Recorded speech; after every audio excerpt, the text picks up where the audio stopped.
In this video, I'll show you how to nurture cold leads with GoHighLevel so you can turn unresponsive prospects into paying clients. Step 1. Identify your cold leads. In GoHighLevel, use smart lists to filter contacts who haven't opened emails, clicked links, or replied in weeks. Step 2. Create a re-engagement campaign. Write emails with curiosity-based subject lines like "still interested" or "quick questions," and include a clear call to action. Step 3. Add SMS follow-ups.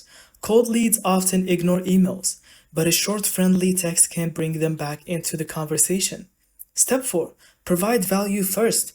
Offer a free resource discount or invite them to a webinar. The key is to remind them what they signed up for in the first place.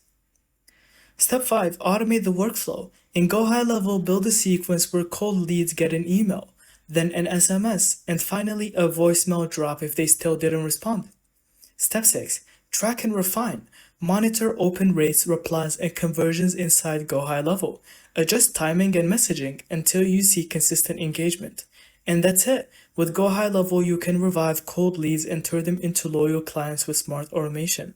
Thank you so much for watching. I hope you found this video helpful. Don't forget to leave us your thoughts in the comments.